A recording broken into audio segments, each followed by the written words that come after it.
பத்திரிக்கைக்காரன் ஒரு கேள்வி கேட்குறான், அந்த வீடியோவை பாருங்கள். சார், பீகார் கூட போயிட்டு வந்தீங்க அண்மையில். அந்த பீகாரில் எலெக்ஷன் கமிஷன் சில விஷயங்கள் பண்ணதாக அங்கே சொன்னீங்க. தமிழ்நாட்டில் அதே மாதிரி வாய்ப்பு இருக்கா சார்? அதே மாதிரி எலெக்ஷன் கமிஷனுடைய செயல்பாடுகள் இருக்குன்னு நினைக்கிறீங்களா நீங்கள்? யார் எப்படிப்பட்ட சதி செஞ்சாலும் அதை முறியடிக்கிற வல்லமை தமிழ்நாட்டுக்கு உண்டு.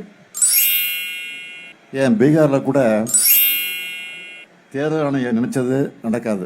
உண்மையாக நான் போயிட்டு வந்த அனுபவத்தில் சொல்கிறேன். ஏன்னா அங்கேயும் மக்களை எழுச்சி பெற வைக்க தேர்தல் ஆணையம் உதவி செஞ்சிருக்கின்றது தான் உண்மை. பத்திரிக்கை அதாவது சாதாரணமாக முதலமைச்சர் படிக்கும்போது பேப்பரை பார்த்து படிக்கிறது வேற.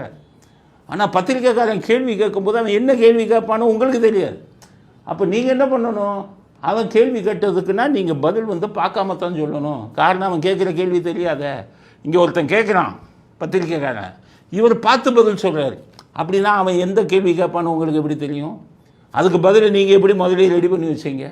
இது எப்படின்னு கேட்டிங்கன்னா, இது அந்த ஜீன், கருணாநிதியோட ஜீன். கேள்வியும் நானே பதிலும் நானே. கருணாநிதி பத்திரிகைக்காரங்களை முதலே எழுதி கொடுத்துருவார். இந்த கேள்வியை கேளு, இந்த கேள்வியை இவங்க பத்திரிகை இருக்கும்ல முறை சொல்லி அவங்களுக்கு 2 செய்தியாளர்கள், குங்குமம், வண்ணத்திரை, இதெல்லாம் இவங்களுடைய செய்தியாளர்கள். அவங்ககிட்ட சொல்லிடுவார், இந்த மாதிரி வேறு ஒன்றாச்சும் கேட்டானா அடி, இந்த கேள்வியை கேளு. உடனே இந்த கேள்வியை கேட்பாங்க. உடனே அவர் எழுதி மனப்பாடம் பண்ணி வச்சிருப்பார்.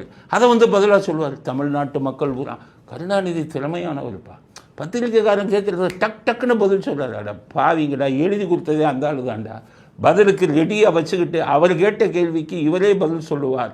கேள்வியும் நானே பதிலும் நானேன்னு நான் பல தடவை பேசியிருக்கேன். அந்த பாணியை இப்போ ஸ்டாலின் கடைப்பிடிக்கிறார். என்ன கேள்வி கேட்பானே தெரியாது. அவன் கேள்வி கேட்குறான், ஒரு பத்திரிகையை பார்த்து இப்போ பேப்பரை பார்த்து படிக்கிறாருன்னா எவ்வளவு நம்மளை முட்டாளாக்கக்கூடிய அரசியல்வாதிகள் நம்ம நாட்டில் இருக்காங்க. அந்த வீடியோ பார்த்தீங்கல்ல,